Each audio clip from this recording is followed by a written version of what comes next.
A potential showdown could be ahead over military policies, and new details on an incident involving a guided missile destroyer. All of that and more today, August 23rd, 2023.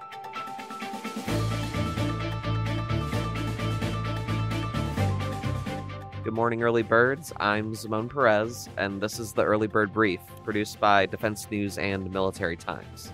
First up, a group of conservative lawmakers is promising to risk a partial government shutdown unless congressional leaders promise to end all, quote, woke military policies. The government appropriations for the current fiscal year run out on September 30th. And if Congress fails to reach a deal or to agree to a short-term extension by that day, it could force several federal agencies to stop paying employees and shutter most activities. Members of the House Freedom Caucus released a statement outlining demands for upcoming negotiations on the federal budget. It said caucus members will only support a short-term extension if it includes plans to, quote, end the left's cancerous woke policies undermining our military's core warfighting mission. But group members did not specify what policies or programs that would entail. House Republicans passed measures aimed against perceived woke policies in the military as part of the annual Defense Authorization Bill debate, which happened earlier this summer. The measures include rolling back diversity and inclusion training, banning critical race theory at service academies, and prohibiting LGBTQ+ support events at military bases.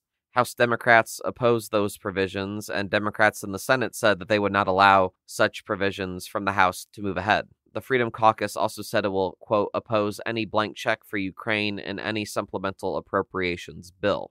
Reaching a short-term deal was expected to be Congress's top priority when lawmakers returned to Washington, but the process was expected to be contentious. Republicans and Democrats also differ on spending priorities, along with whether politics has infiltrated the Pentagon. House Republican leaders will need to appease at least some of the 45 members of the Freedom Caucus to pass any budget, or they could try and also get Democratic support. House Speaker Kevin McCarthy publicly promised not to allow any budget extension to go past early December. Past government shutdowns have closed military commissaries, canceled non-essential military travel and training, and shuttered most family support programs. Troops would still be required to report for duty, but non-essential civilian workers would be sent home. The last partial government shutdown began in December 2018 and lasted for 35 days. But Defense Department personnel were largely exempt from the effects of that stalemate because Congress had already passed a separate defense budget. You might remember the last time Defense Department civilians were furloughed was in 2013. During that 13-day impasse, troops missed one paycheck but were awarded retroactive pay after a deal was reached. Another important story, according to Navy officials, the Japan-based guided missile destroyer Howard suffered a, quote, soft grounding. It happened as the ship pulled into Bali for a scheduled port visit. Navy Times just reported over the weekend that the commanding officer of the Howard was fired on Saturday. A spokesperson for the U.S. 7th Fleet told Navy Times the soft grounding happened on the morning of August 10th. The spokesperson said that watchstanders took immediate action to protect the ship and crew. The spokesperson said the ship was able to return to normal operations under its own power and propulsion. They also said there were no injuries as a result of the mishap. The incident is currently under investigation. The Navy relieved the destroyer's commanding officer from his duties Saturday and cited a loss of confidence in his ability to command. That is a common phrase in the military when an officer is relieved from his duties. It's unclear if the grounding and that commanding officer's ouster are connected. Captain Edward Angelinas is filling in as commanding officer until a permanent replacement is identified for the Howard. Angelinas is the former commanding officer of the guided missile cruiser Robert Smalls and guided missile destroyer John McCain. In other news, it has been 2 years since the U.S. pulled out of Afghanistan, but allies in the country are still left asking for help as the Taliban continues its reign. For more on this, Capitol Hill Bureau Chief Leo Shane III joins the episode today. So, Leo, we all know about the withdrawal from Afghanistan 2 years ago, and Afghan allies, interpreters, security workers, people who occupied a whole host of jobs as support for the American military campaign there. Those folks are still waiting. What's the holdup, really, 2 years later? Yeah, look, this is really shocking for a lot of veterans groups and a lot of advocates. About 80,000 people were pulled out in that chaotic withdrawal in August 2021. But there's still estimated to be somewhere around 150,000 allies, as you said, interpreters, people who worked with U.S. forces, and their relatives and family members who are still trying to get out of Afghanistan, still trapped in Taliban-controlled areas. Problem has been there's just not a really good path for them to move to the United States or to emigrate out of Afghanistan. There's just all of these complications with special immigrant visas and with immigration rules and work visas and all these things. So there's a number of lawmakers and advocates who are pushing for fixes in two areas. One, try and get those folks who are still trapped in Afghanistan out and back to the United States. And two, try and find a way to get permanent immigration status for the individuals who are here. There's a lot of folks who are working on these temporary invites that might expire at the end of the year. They might expire a year later. They may be able to get an extension. They may not. It's not clear. But we're just talking about this huge group of folks who really were incredible helpers to the U.S. military in Afghanistan, who are still 2 years after the war has ended, still not sure what their future is going to be. Yeah, and what are lawmakers looking to do? There are two pieces of legislation, right? What are those pieces of legislation's chances of passing?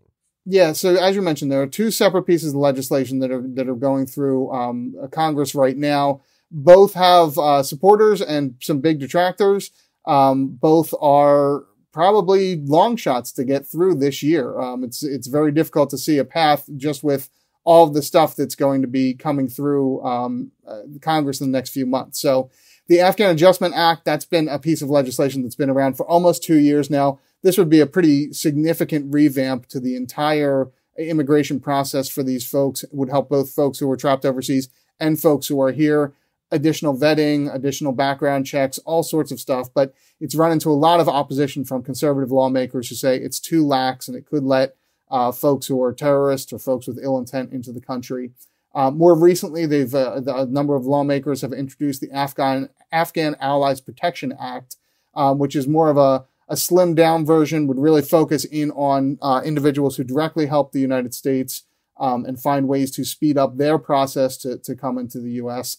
But even that has run into the same sort of problems. There's been a couple of key vocal Republican opponents, Senator Grassley and Senator Cotton on Republicans in the Senate have stood against this in recent months. So it's not clear. It's not clear if anything will be done before the end of the year. And the end of this year is when we start to see some of those deadlines I mentioned earlier come into play, some of those expiration of work visas.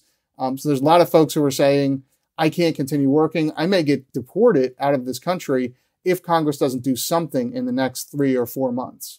And perhaps most importantly, right, politics aside, of what's the community of Afghan allies, but also the veterans who served along them, what are they going through? What are they experiencing? And I can only imagine it's very difficult. Yeah, it's been interesting talking to Afghans who are directly affected or their family members, some of the folks who are closer to them. There's this cautious optimism. There's this hopefulness. I think some of it is we got to believe that something will get better, because if it doesn't, we're faced with horrible decisions. In the veterans community, it's angry frustration. It's a lot of bitterness towards Congress for not doing something. Both Republicans and Democrats. Republicans for blocking this for some of them, and Democrats for not making this more of a priority, not having the president step in, not having Democratic leaders in the Senate try and get things in. A lot of these proposals have bipartisan support. It's not a clear, left versus right fight here. But for whatever reason, the politics behind it have resulted in very little actual progress moving forward. The administration has made some tweaks to the State Department processes. There's been some attempts to fix things, but without some real dramatic congressional action, we're just not going to see these numbers change too much, and we're not going to see large numbers of folks get their futures resolved. What is the Republican logic for going against these two pieces of legislation? It seemed like originally, at the onset of the withdrawal, they were really hammering the Biden administration for what they said was a botched withdrawal, and many people agree with that. So why is there a holdup now to ameliorate some of those issues or fix some of those issues that they think the Biden administration started? Why would they not support that and take that victory lap for themselves? Yeah, so as I've said, it's been a mix of Republicans. There are quite a few Republicans who do support this, and Representative Miller Meeks out of Iowa has been pushing for the Afghan Adjustment Act, trying to get this whole thing sorted out. She's been very vocal with her colleagues, trying to get them to come aboard. But there are a number of Republicans who say, because they don't have the faith that the State Department is doing the vetting, they don't really believe that they're getting the information they need about these individuals. So they want more documentation. They want more proof that the people coming in who are saying they want to come in are Afghan allies. The problem is, when the Taliban took over, a lot of these folks destroyed all documentation they had that showed that they worked with the Americans, because they knew if it was found, they could be killed right away. So now they're coming back and they're relying on contacts they've made in the U.S. military. They're asking folks they served with. They're asking veterans, hey, can you help me out? Is there any way you can vouch for me? And that's not enough for these Republicans. These Republicans are saying, hey, we need to see some documentation. And if they don't have documentation, sorry, we can't be convinced that they're not some sort of sleeper agent or somebody who's intent on hurting Americans. So it's a real tricky situation. We're seeing more of a split along veterans and non-veterans lines. Most of the veterans, especially ones who served over there, are desperate for something to happen and just imploring their colleagues to act in some way. Thanks, Leo. And if you liked our conversation today with Leo, please like and rate us wherever you get your podcasts.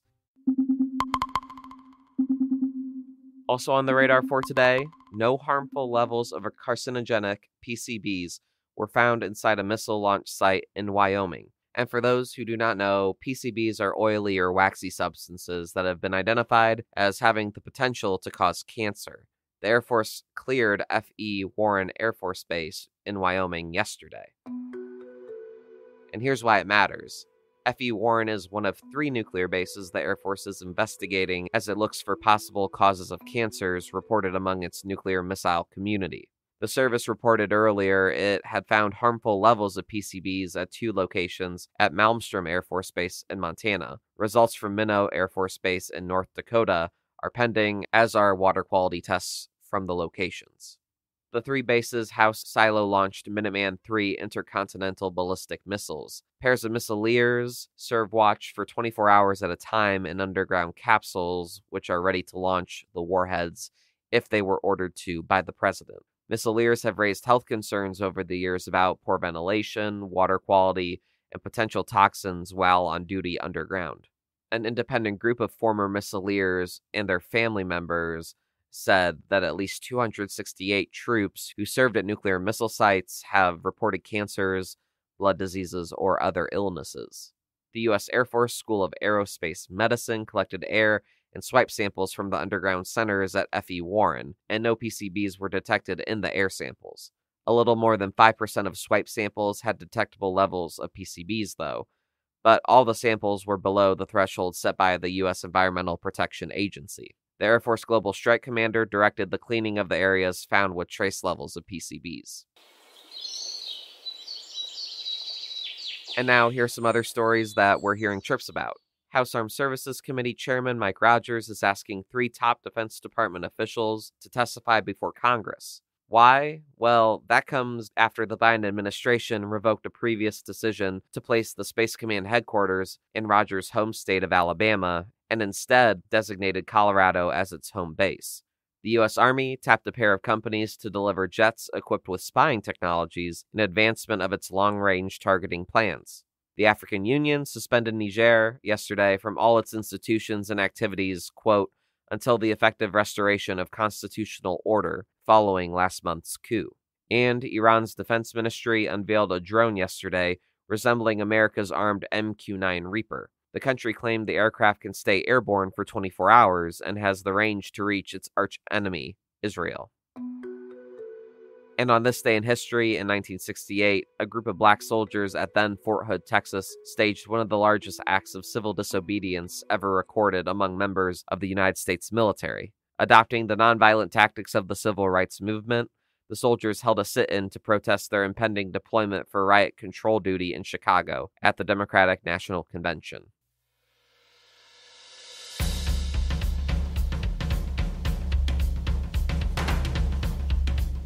That's it for us this morning. To get more top stories and breaking news, go to defensenews.com/EBB to subscribe to the Early Bird Brief newsletter. Please give us a like, rating, or comment wherever you get your podcasts. And be sure to follow us on social media at defense_news and at Military Times. The Early Bird Brief is hosted and produced by me, Simone Z. Perez. Today's episode featured stories by Leo Shane III, Diana Stancy, Jaime Morcarillo, and the Associated Press. Our editor-in-chief is Mike Gruss. Have a great day, Early Birds.